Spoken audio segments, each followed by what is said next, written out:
Hi everyone and welcome back. My name is Beisha Safi and today's episode I'm going to reflect in detail on my final culminating assignment for Night by Elie Wiesel. For this project, I created a PowerPoint digital scrapbook, not a traditional essay. My slides combined quotation from Night with historical images, a social media post, a video clip, and children's books. I analyzed everything through three critical lenses: the race lens, the powerless lens, and the mental health lens.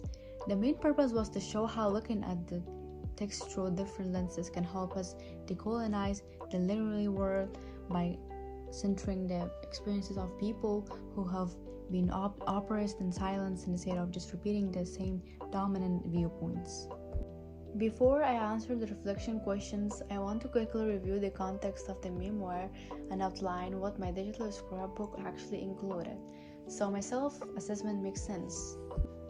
Night is Wiesel's memoir about his teenage years during the Holocaust. He began in his hometown of Sighet and describes being deported with his family to Auschwitz and then Buchenwald. In the camps, he witnesses starvation, brutal beatings, selection for death, and the loss of his family. At the same time, he struggles to keep his father alive and to understand what happens to his faith and identity when everything around him becomes violent and inhuman.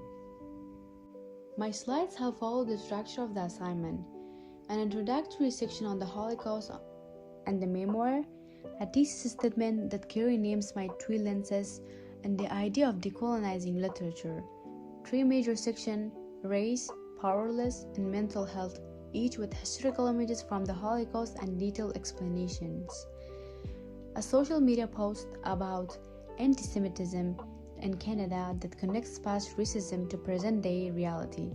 Children's book that link to my lenses and show how similar themes appear in modern literature for young readers. And a deeper analysis of Night itself through the lenses followed by a conclusion. So now I'll move through each self-assessment question and reflect honestly on my process. What I liked best about this assignment was the creativity of making a digital slideshow instead of a regular essay. I'm used to writing long paragraphs in Google Docs, but this task asked me to think like both a writer and a designer. I had to decide not only what to say, but also how to show it visually so that every slide supported my argument. I really enjoy choosing powerful photos and then deciding which quotation from the book should sit beside them. For example, pairing the line "Never shall I forget that nocturnal silence" with a photo of exhausted prisoners crowded into bunks made the emotional impact much stronger than text alone. The visuals forced me to think carefully about tone making to make sure my colors, choice, fonts, and images were respectful and serious enough for a topic like the Holocaust. I also liked that this assignment gave me a lot of ownership. I wasn't just filling in a template, I had to decide the order of my slides, which sources were included, and how to connect everything back to my thesis about decolonization. That made the project feel more personal and meaningful, not just like something I was doing for marks. Moving on to the next question, which asks, when I look back, the part I most enjoyed working on was When I look back at the assignment, the part I most enjoyed working on was connecting Night to modern media and children's literature, and then weaving those connections into my race, powerless, and mental health sections. For the race lens, I selected a tweet from the account Facts Matter. The account is @AllFactsNoHate that talks about how Canada went from the best place for Jews to a place where synagogues are vandalized, there are arson attempts, and children are afraid to wear the Star of David. Analyzing that post beside Night, especially to scenes where Mrs. Schachter screams "Fire!" triple fire, and everyone tries to silence her, helped me see how dangerous it still is when people ignore or downplay signs of hatred. It also allowed me to bring the discussion into a Canadian context, which made my project feel more relevant to our lives today. Working with the children's book was another part I really enjoyed. Comparing Crown, a note to the fresh cut, with the shaving of prisoners' heads and Nights showed how something as simple as hair can be a symbol of pride in one text and symbol of dehumanization in another. When We Were Alone helped me connect indigenous children in residential school to Jewish children losing their language and names. The proudest blow allowed me to talk about a Muslim girl's hijab as a source of strength for her mental health, which constructed sharply with Wiesel's description of feeling like a corpse and losing his identity. Making these connections across different genres and communities was generally exciting. It made me realize that decolonizing literature isn't abstract. This is exactly what it looks like when you put different voices into conversation with each other. Moving on to the next question, it's asking the most difficult part of the assignment was. The most difficult part of the assignment was deciding what to leave out and how to keep each slide clear and focused, especially because I had so many sources and 3 different lenses. So for each lens, I had multiple quotations from Night, several images to choose from, and at least one outside text. It was tempting to cram everything onto a single slide, but I knew that would overwhelm my audience and weaken my message. I had to learn prioritize which quote really represent to the race lens, which image makes the powerless lens stand out the most, which children's book gave me the clearest connection for mental health. This was particularly challenging in the mental health section. I wanted to include Wiesel's loss of faith, the date March, Julek's Valiant, and the long-term trauma survival phase, plus my chosen video clip of Holocaust survivors speaking about recovery. Fitting all that into just a few slides required multiple drafts. I often wrote too much first, then went back, read it out loud, and asked myself if someone is hearing this for the first time, what do they absolutely need to know? The edition process was hard but important. It was also difficult to balance design and content. Sometimes I caught myself spending too long moving text boxes around or trying different fonts instead of polishing my analysis. I had to remind myself that no matter how good the slides look, the most important thing is the quality of my thinking and explanation. Moving on to the next question, which is asking, I was most successful at finding strong evidence from different sources and linking it clearly to my 3 lenses in my thesis. For the race lens, I selected images of Jews wearing yellow stars and being marched by Nazi soldiers. I connected these photos of Wiesel's descriptions of racist laws and deportation in Night, and then extended the conversation to the tweet about resisting anti-Semitism in Canada.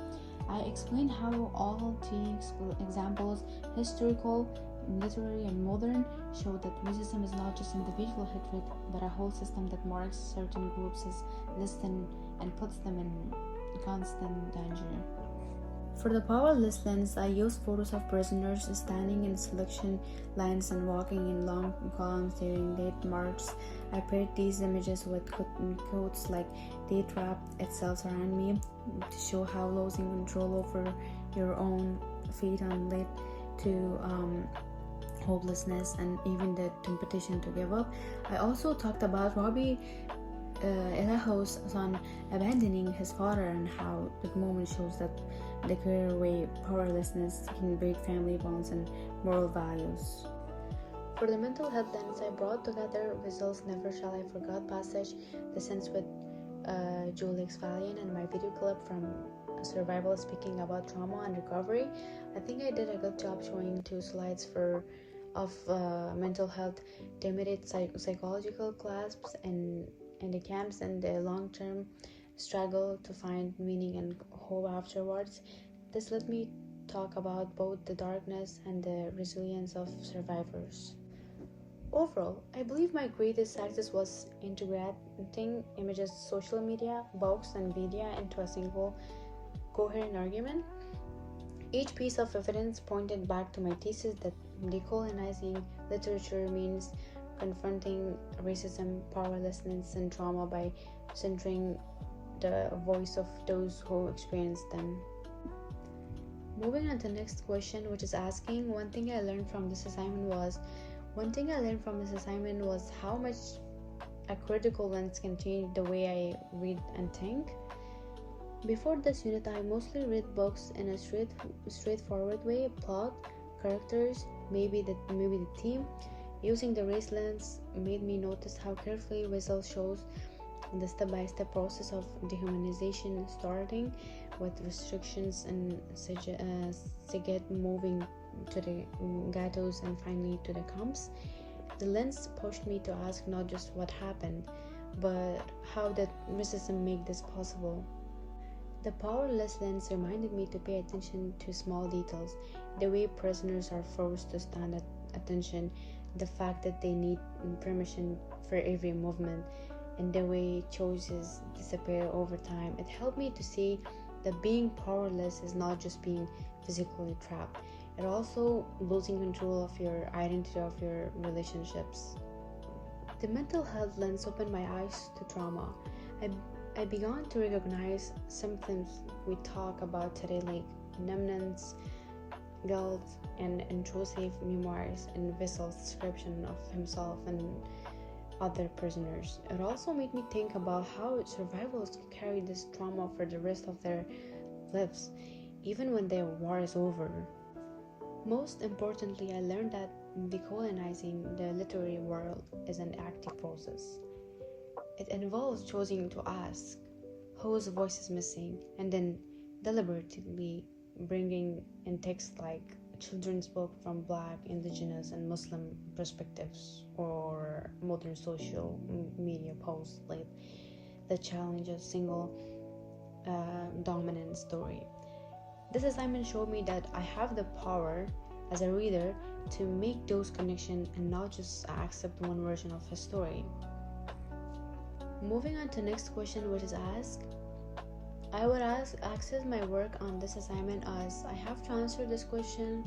I would access my work on this assignment as outstanding.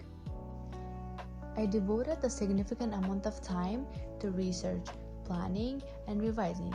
I made sure my slide followed a clear structure, included introduction, thesis, table of contents, tree lens section, media connection, analysis of night, and conclusion. Each slide had a clear purpose and connected back to my central idea about decolonization. I also use literary terminology accurately, words like race lens, powerless lens, mental health lens, decolonization, testimony, and trauma. I didn't just drop these terms in. I explained how they applied to specific quotes and images. My explanations were detailed and rooted in evidence, not just personal opinion. Visually, I kept my slideshow consistent and professional. I used a limited colors palette, readable fonts, and images that were powerful but appropriate for the topic. I made sure citations were included on my slides and that my works cited section followed Emily's style as closely as possible. All of these elements together, content, structure, language, and design, make me feel confident calling this assignment outstanding. Moving on to next question, which is asking, one thing I need to improve in my next assignment is, I have to answer this. One thing I need to improve in my next assignment is being more concise and managing my time more effectively. Because I care about doing high quality work, I tend to over-explain. My first drafts of the slide text were often much longer than what would comfortably fit on a slide. That meant I had to spend extra time cutting things down at the end. In the future, I want to practice planning shorter, sharper explanations from the beginning, maybe by aiming for specific sentences, limit per slide. Time management is another area where I can grow. I spend a lot of time perfecting the design and sometimes less time for final proofreading and for asking my teacher questions.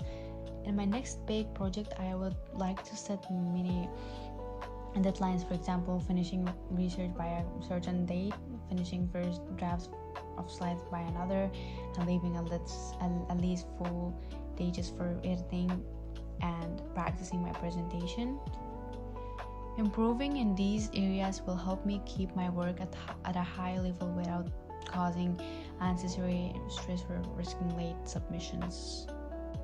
Moving on to the last question, which is asking, one goal I would like to focus on in the future is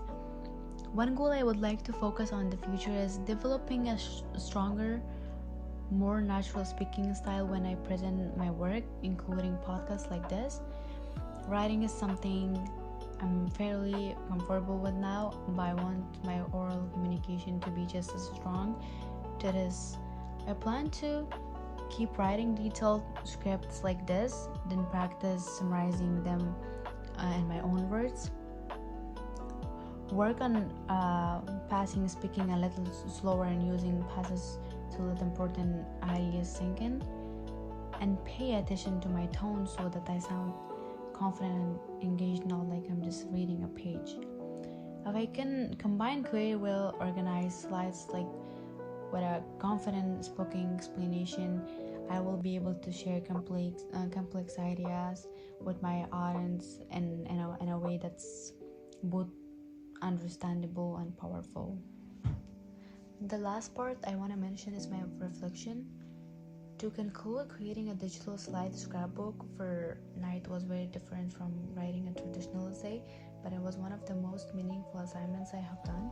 It pushed me to blend creativity with critical thinking, to use multiple lenses, race, powerless, and mental health, and to connect a classic Holocaust memoir with modern media and diverse children's book. Throughout this process, I have deepened my understanding of the Holocaust, of Elie Wiesel's testimony, and what it means to decolonize the literary world, to challenge dominant narratives, to listen to marginalized voices, and to recognize patterns of oppression and resistance across time and culture. Thank you for listening to my self-assessment and for taking the time to hear about my project. I'm Vaishya Safi, and this has been my reflection on my night culminating assignment.